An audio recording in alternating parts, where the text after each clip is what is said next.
Yo, welcome back to Cage Calculated. Today, we have the Arnold Allen versus Melquizael Costa Fight Night Apex card.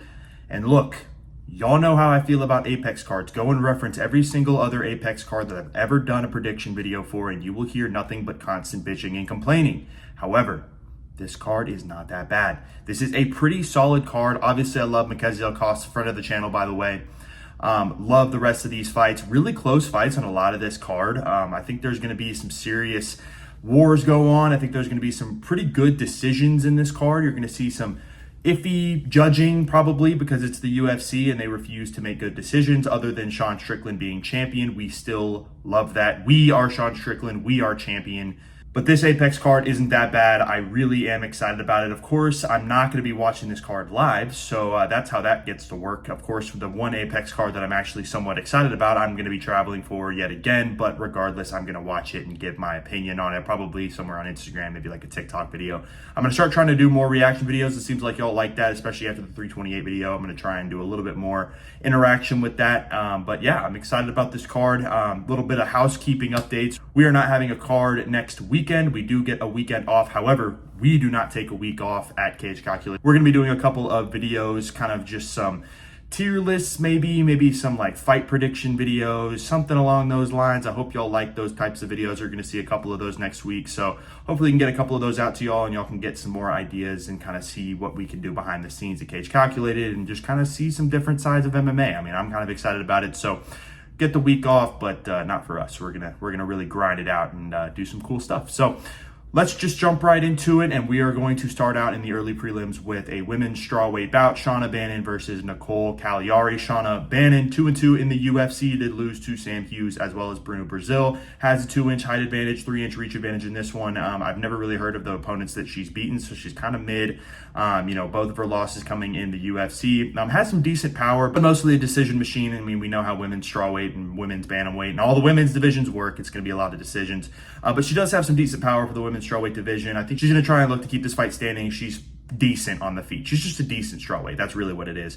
Cagliari is the favorite for a reason. She is 0-2 in the UFC, but she's fought some decent opponents in Ernesta Karakaite. Did get knocked out by Carly Judas, but that's not a bad loss. Carly Judas is one of the better fighters in this women's strawweight division. Does have solid knockout power, 63% knockout power, has some sub ability at around 38%. She has finished her opponents in 100% of the fights that she has won. All 8 wins have come from a finish. So she kind of sucks too. She's probably kind of close to the same level, hence why the odds are pretty close in this one. She does have a decent takedown upside. I think this fight will stay on the feet, and I think there will likely be a finish. Shauna Bannon's been subbed before. I'm going to go Nicole Cagliari winning this one by a submission, probably like a rear naked choke, maybe like a triangle, something that you might see in women's MMA. I mean, God knows we'll see like an armbar or something, but likely I think this one will go to either a decision or it will end at a submission win for Nicole Cagliari.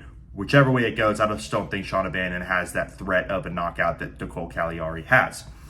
Moving into the next fight, we have Daniel Perez versus Luis Garule. Kind of looks like a Mexican Mighty Mouse to me. He just kind of short, stocky Mexican guy. Pretty solid, actually. I saw him in the Houston card fight Alden Correa. He did end up losing that one, but he kind of impressed me, especially for only being like 5'5". He's pretty solid and a really solid boxer. Daniel Perez, on the other hand, he's 1-2 in the UFC. Did get subbed by a solid prospect in Andre Lima and Rafe Filo, who is pretty solid as well. I mean, he did just, lose, but that's okay. We're going to not talk about too much losing. I mean, this is the early prelims. It is what it is. Daniel Perez has a 2-inch reach advantage, does fight out of the interim gym, so decent gym to fight out of. Decent KO power, decent sub ability, just kind of like a nice solid 60 overall flyweight in this division. This division's pretty good. I think you're going to see a solid war here. Garule, 0-3 in the UFC, but again, has fought some decent opponents. Jesus Aguilar, Ode Osborne. Like I said, fought Alden Correa. 50% knockout rate so far in his MMA career. I think he has a mixed bag as far as takedowns go. I think this is going to be a standing fight as well. A lot of boxing is going to be shown in this one. Who is better in the pocket? And I'm going to go with Garule in this one. I just think he has a higher floor than Daniel Perez. Daniel Perez does have a higher ceiling in my opinion, but Luis Garule did impress me in that Alden Correa fight despite him losing. I think he's going to really mix it up in the pocket, really look to work the body, try and really use those hooks, maybe move a little bit around and try and circle out of some situations. But I don't think the reach advantage is going to be that much of an issue. issue for Luis Garule. I think that he's going to be able to mix in the shots. I think he's going to be able to mix in the takedowns. I think he's going to be fine. I think he'll get this one done in a unanimous decision. Up next, we have a women's strawweight bout, the second of this card. We have Alice Ardeleon versus Polyana Viana. Kind of hard to say names. Try and say that 5 times fast. Polyana Viana. I guess it's not that hard. Never mind. I don't know what I'm talking about. It's also, almost 9 o'clock at night and I've had a full day. We're also trying to get big, boys. The cut is going swimmingly. I'm sure y'all care. Regardless, MMA. Ardeleon 2-2 in the UFC, has lost to Shauna Banyan, who we just saw earlier. Did lose to Melissa Martinez as well, but is on a 2-fight win streak since then. Has had some decent wins against fighters I don't actually know who they are. That's how that goes. Decent knockout rate, decent sub rate, has a high strike output, but does also absorb a lot of strikes. Decent takedown defense, just again, like a 60 overall in the strawweight division. Viana, on the other hand, 0-3 in her last 3, hasn't beaten anyone that I really know of, does have a 2-inch height and a 5-inch reach advantage in this one, and fights at a Shute box, and that's going to be a big reason why I'm going to pick her to win this one and get her first win in the UFC. I think that Polyana Viana gets this one done in a submission. I think that she just has really good striking defense. I think Alice Ardeleon is going to really struggle to try and find her shots on the feet. I think she's going to get some takedowns. I know I said Ardeleon has decent takedown defense, but I think she's just going to really struggle to try and keep the fight standing. I think you're going to see a lot of clinch work in this one, and I think Polyana Viana is going to take the back, really look to try and get a rear naked choke at some point. I don't know necessarily if Viana is going to have the exact formula to beat her on the feet, but I feel like Viana has enough of an advantage on the ground to really utilize that part of her game. I think she can mix in some of the takedowns with some of her striking, and again, she has really good striking defense, and I think that'll get her by in this one. Again, both these fighters are like 11-7, 13-8. If you're watching this, you're the real champ in this one. Way to go. But yeah, I'll go Polyana Viana by submission win. How can you not be excited for this next fight? We've got Cody Poop Brundage. We've got Andre Petroski. Cue the voices in the air clip right now. I'll wait. Hope you enjoyed that clip.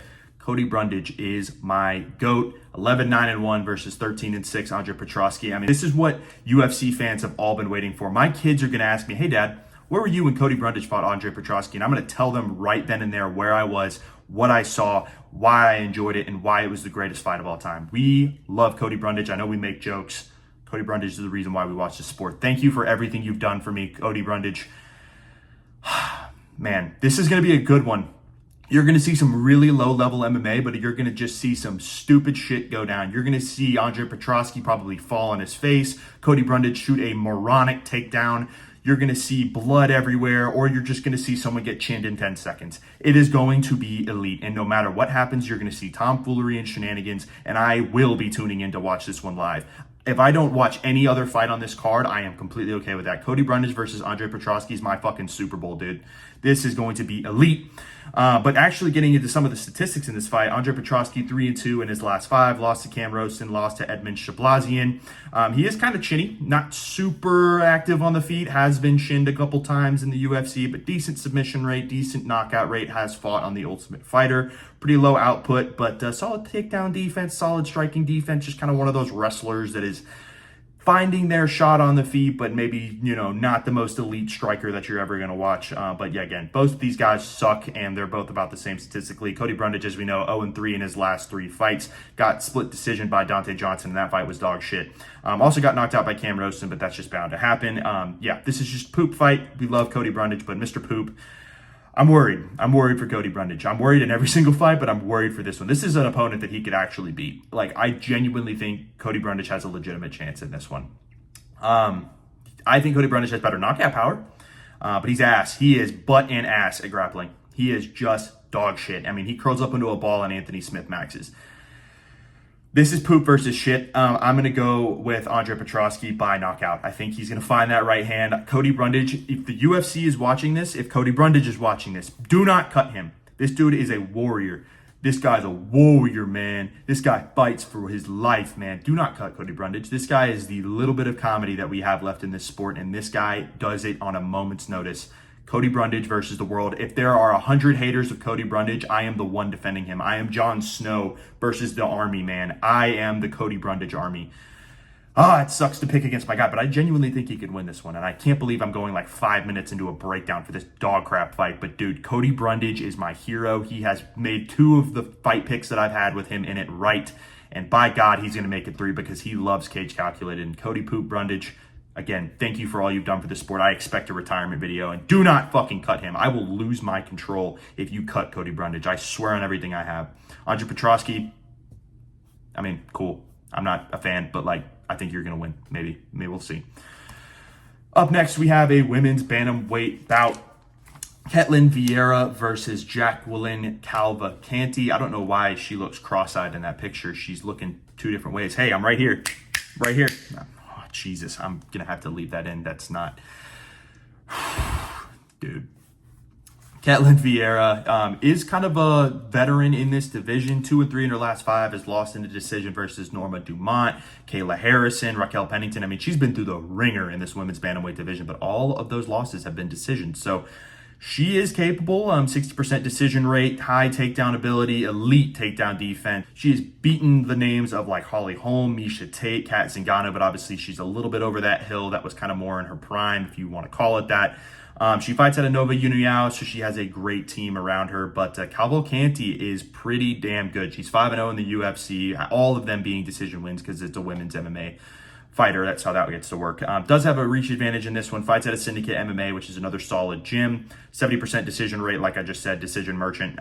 Really high output, really high accuracy, elite striking defense. I think if this fight does stay on the feet, Jacqueline Calva-Canty does have a really good chance of winning this one. Solid takedown defense. I think she's just going to beat up Ketlin Vieira, really try and push her to the brink, try and see for some openings. I think Calva-Canty does have knockout power. She's done it before, but I think she's just really going to look to work, kind of Joshua Van Pillamax her way into just striking out Ketlin Vieira and really looking to work in the pocket, really look to work against the fence, mix in the knees, mix in the boxing. I think she's really going to do a great job in this one. And I have her winning this one by unanimous decision, moving up into the top 5 of this women's bantamweight. I think Calva-Canty is really, really dangerous, and Vieira is just kind of past her prime. But Vieira could definitely cockroach max her way to this one. And this one's pretty close for a reason, but let's go with cross-eyed over here.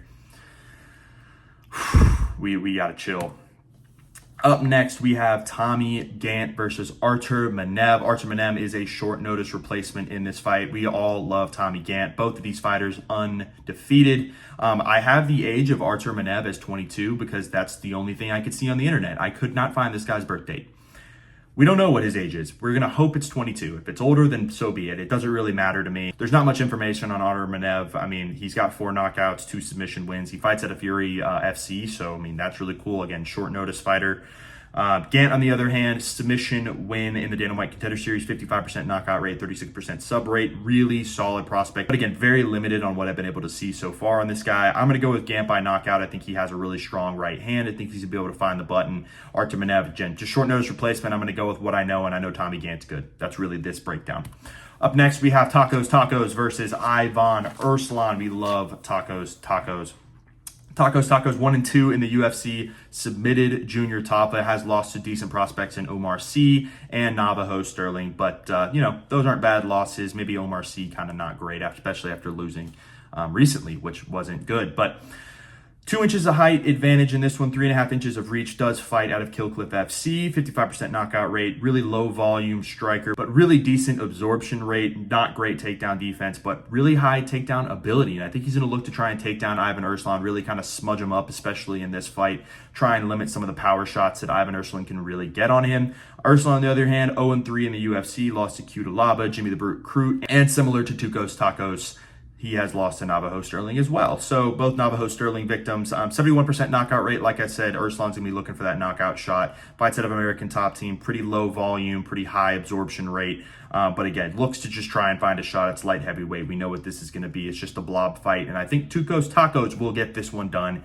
in a unanimous decision. Like I said, I see a smudge fight happening. I think Tacos is going to really lay on top of him, look for some control time, look for some clinch time up against the fence, utilize his wrestling when Ivan Erslan doesn't have the greatest of takedown defense, and just utilize that part of his game. Ivan Erslan obviously has the threat of knocking out Tacos at any point in time, but hasn't really been tested too much to the chin. I think he's going to be fine, and I think he's going to win this one by unanimous decision. Let's go Tacos. Next, we have Nikolay Veretennikov versus Chaos Williams. Chaos Williams is mogging Nikolay Veretennikov. It's unbelievable. I mean, do you think they asked him to do that? They're like, oh my God, dude. After all that, after all that, Jesus Christ.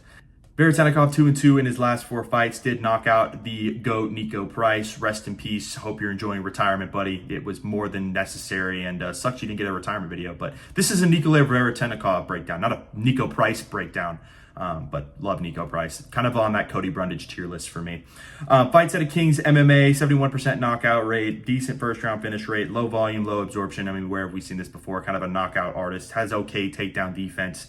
Williams, on the other hand, is 2-2 as well in his last 4. 2-fight losing streak coming into this one. Did get subbed by Gabriel Bonfim, who was somehow getting a main event against, remember the name, Bilal Muhammad.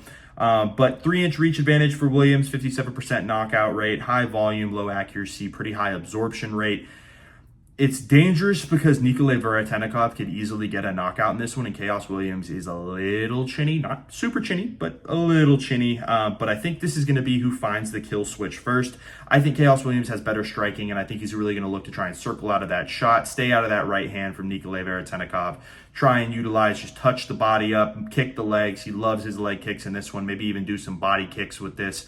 Really try and make Nikolay think. Chaos Williams has enough pressure to push Nikolay up against the cage and get the finish. I'm going Chaos Williams by knockout. I really do think that is going to be the case in this one. Again, Veretennikov always has the opportunity to get a knockout, but I think Chaos Williams does have a little bit, maybe just slightly an advantage. And yeah, maybe the mogging picture is just what's doing it for me. So we're going to go Chaos Williams by knockout. Up next, we have Timmy Kiwamba versus Bernardo Sopaj, and this is going to be a really good fight. I'm actually looking forward to this one. I'm curious to see how Bernardo Sopaj looks. He is 1-1 in the UFC, has lost to Vinicius Lockdog Oliveira, which, you know, that's a pretty not bad loss. I think that Vinicius Oliveira is very, very capable. Main evented a Apex card, so I mean, there's nothing bad about that. He had a unanimous decision win versus Ricky Tercios. He has decent volume, high accuracy, kind of high absorption rate, but it's bantamweight. They all kind of have pillow hands, other than like the very top of bantamweight. So like that doesn't really worry me too much. Solid takedown ability. He really does like to mix up on how he strikes, and I think Bernardo Sopaj is a really solid prospect in this bantamweight division. Kiwamba, on the other hand, 2-2 in the UFC, has lost to Balaji Oki, but is on a 2-fight win streak, 3-inch height advantage, 5-inch reach advantage in this one. Fights at an Extreme Couture, so that's a pretty solid gym. He's going to have some really good guys to try and spar against, prepare him for this fight. Pretty low volume guy, decent strike defense, pretty decent takedown ability, but isn't someone that really gets me too excited. He's a decent prospect, but I think Bernardo Sopaj is just a little bit better. I'm going to go Sopaj winning this one by submission. I think that Kiwamba does kind of struggle with the takedown defense. It's good, not great. I think Sopaj is going to try and push him up against the cage, really try and threaten with a lot of knees, a lot of hooks to the body, really try and just utilize the clinch work, and then look to try and mix in some takedowns, a single leg, maybe a double every now and again. But I think Sopaj just really does like to mix in things, not too, one-dimensional and like Kiwamba is. I think Kiwamba's a little bit more of a striker at range and really is just trying to look for his shots and counter. Bernardo Sopaj is going to be pushing pace in this one, and I'm going to go Sopaj winning this one by submission. I'm going to go guillotine in this one. We'll see a guillotine choke. If I call that, that's unreal. Up next, we have Modestas Bukauskas versus Christian Edwards. This is going to be a catchweight bout. It's supposed to be at light heavyweight. I'm going to think that it's going to be at light heavyweight. Might even be like a 210, maybe like a 200. I'm not exactly sure what they're going to do. I'm not going to speculate. But Christian Edwards is a short notice replacement. Modestas Bukauskas 4-1 in his last 5. Of course, Tristan and I both picked him to beat Nikita Krylov, who Tristan called a... Play the clip. Wrote down for Krylov, kicks her boxer goon fat ass. At UFC 324, but got chinned by Nikita Krylov. So that's how that gets to work. Bukowskis, 58% knockout rate, decent volume, low accuracy, decent absorption rate, just decent, like a solid 75 overall at light heavyweight. is pretty chinny though. And I will say I am worried about my pick because I am going Bukowski's by knockout because I just don't know about Christian Edwards enough to say that I can trust him to win a fight. He's 8-4, especially not being in the UFC ever. This is his UFC debut, and Modestas Bukowskis is a pretty tough opening opponent. I still think Christian Edwards could knock him out, and that's going to piss me off if Bukowskis loses again. And, don't screw me in this one, Modestas, like you did in the last one. But Edwards, like I said, short notice, 3-2 in his last 5, is coming off a knockout win, 2 inches of height in this one, does fight out of Jackson Wink MMA. So pretty capable team around him. Pretty big light heavyweight. I do think his reach advantage is going to be a big factor in this one, but not too much stats. Like I said, UFC debut. I'm going Bukowski's by knockout, but please don't screw me, Bukowskis. I swear to God, you will get a hate video if it doesn't happen the way I hope. You're a -300 favorite. Get it done. Moving into the featured fight of the night, we have Malcolm Wellmaker returning to the octagon after that Ethan Ewing devastating loss. Hate to see it, but Ethan Ewing is looking like a pretty damn good prospect in the UFC, so maybe it's not that bad. Juan Diaz, also another great prospect in the bantamweight division. This bantamweight division is loaded to the teeth. But Juan Diaz is a really solid prospect in this division. And this is a prospect versus prospect matchup. And I think this one's going to go really, really well. This is going to be an exciting fight to watch. Really cool takedowns, really cool striking setups. I think it's just going to be a fun fight to watch. And I'm excited to see it. Wellmaker 2-1 in the UFC, had again that upset to Ethan Ewing, has a height and reach advantage in this one. Pretty high volume guys looking to really touch the body, really look to try and find the kill shot at a certain point, but pretty high absorption rate. Someone who's really highly touted as one of the better prospects in this division does have a pretty high absorption rate, and that might be because of the Ethan Ewing fight, but it does kind of make me nervous. Juan Diaz has some pretty solid power and some really solid striking, so we'll see, but solid takedown defense, pretty solid knockdown average. I think you will see some knockdowns in this one. Mixes up his strikes incredibly well, utilizes the leg kick like no one's business. Malcolm Wellmaker is the real deal, and I think he just kind of got put in a bad spot with Ethan Ewing with him being a short notice replacement and Malcolm Wellmaker just not really knowing how good Ethan Ewing is, and no one did. And obviously look how that's worked out. Ethan Ewing is a monster now in this division. Diaz, second round knockout in the Dana White Contender Series, is on an 8-fight win streak. Was the bantamweight champion in the Lux Fight League, so pretty capable fighter. Again, 15-1-1. I mean, this guy's pretty damn good. Decent knockout rate, kind of a decision merchant, around 50% decision. So, he can make his way to a decision, but I don't know if he can necessarily strike with the likes of Malcolm Wellmaker. This is a big jump in competition, and Malcolm Wellmaker is a pretty damn tough opponent to try and face, especially when your UFC debut. Can't talk too much about Juan Diaz's stats because he only had the one fight in the Dana White Contender Series. I'm going to go Wellmaker by TKO. I think Wellmaker does have an advantage. I think he has the experience advantage. I think he has this kind of concept of, wow, he got caught by Ethan Ewing, and I think he's really going to show out in this one. I think he's really going to strike at range, utilize his kicks a lot, try and hold range, maybe even defend some takedowns, but I think this is going to be more of a striker's matchup than a ground game matchup, and I think that Malcolm Wellmaker will rebound nicely and get it done. Moving into the co-main event, we have Doo Ho Choi versus Daniel Santos. Doo Ho Choi 2-0-1 in his last 3 fights. Only has had 3 fights since 2019, so pretty inactive, but we do get to see him work here in a co-main. Has a height and reach advantage in this one, 81% knockout rate, so this dude has some serious power. One of my favorite fights of all time is him versus Cub Swanson. Banger fight. If you haven't ever seen that, go check it out. One of the coolest, most exciting striking fights where both of these guys got knocked down several times, and it was just who wanted it more going into the final minute. Doo Ho Choi, legend of the game, and that fight I do believe is in the UFC Hall of Fame, or at least it should be. Veteran of the game, has had some wars in the past. I think Doo Ho Choi is a really solid featherweight, and even though he doesn't fight super often, is still pretty capable. Santos 4-0 in his last 4, likes to fight Koreans. Apparently this is his 3rd straight fight against Koreans, which is really odd seeing as he's Brazilian. Does fight out of Chute Box, so really solid gym around him, 50% knockout rate. Pretty high volume guy, low accuracy for some reason, especially at featherweight. That does kind of scare me, especially if he does get into a war with Doo Ho Choi, who does like to make fights kind of a bludgeon, figure it out type fight. But I like Santos in this one, has decent takedown ability, has great takedown defense. I think this fight will stay on the feet, and I think Daniel Santos has an advantage in the power department. I'm going to go Santos by unanimous decision. I think Santos is just really going to utilize his striking game. I think that the power shot is going to really make Doo Ho Choi a little tentative to try and throw. If Choi finds a knockout, it's not going to surprise me, but I'll go Daniel Santos, unanimous decision. I think a lot of these exchanges these two have, Daniel Santos is going to win, and maybe some clinch work gets done. I just like Santos being a little bit younger and, again, more active since Doo-Ho Choi has last fought 3 fights in 6 years. Doesn't really get me too excited to try and pick you, though. Doo-Ho Choi is a legend of the game, and it wouldn't, again, surprise me. A lot of these fights have been stupid close, and I could see them going either way. Ending with the main event of the evening, we have Arnold Allen. Okay, yeah, well, I'm fighting Melquizael Costa. Well, yeah, I'm going to hopefully have a good fight against him.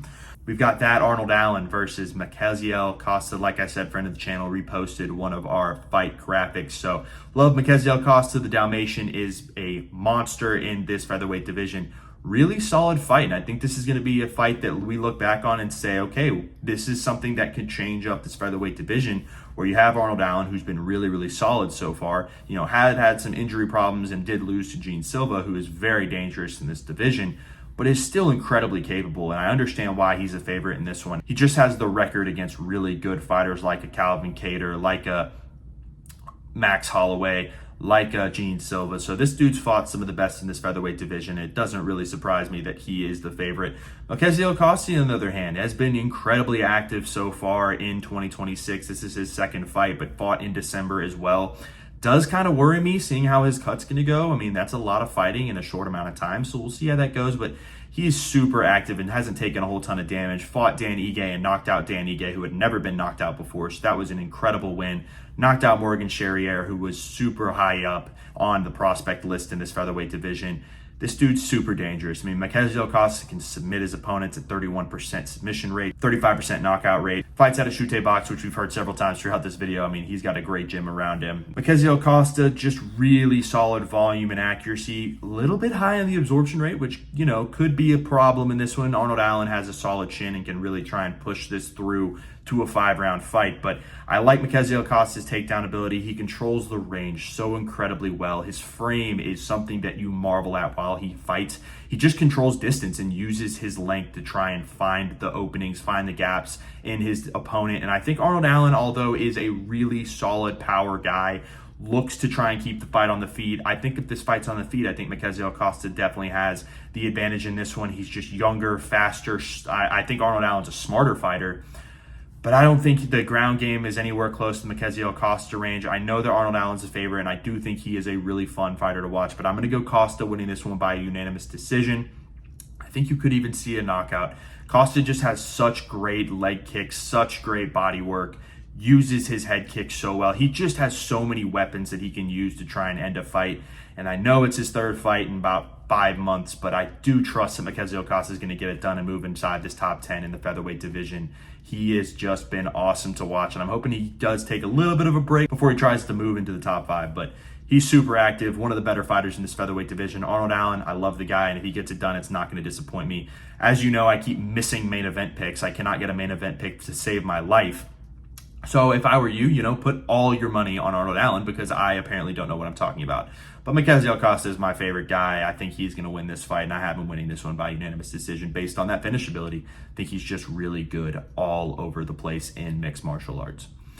But that's going to do it for this video. Appreciate y'all watching. Hopefully y'all enjoy these prediction videos. Let me know who you think is going to win this fight. Let me know if you're excited for this card. I think this is a really solid card, and I'm excited to watch it, even if it's going to be a replay.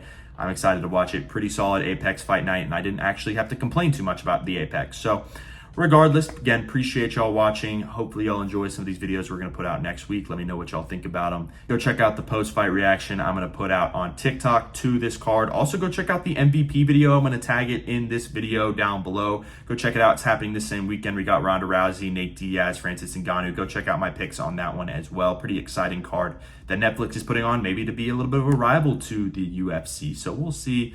Big weekend for MMA. Excited to watch. Excited to see y'all like and subscribe. Go check out the Instagram. Go check out Twitter. See ya.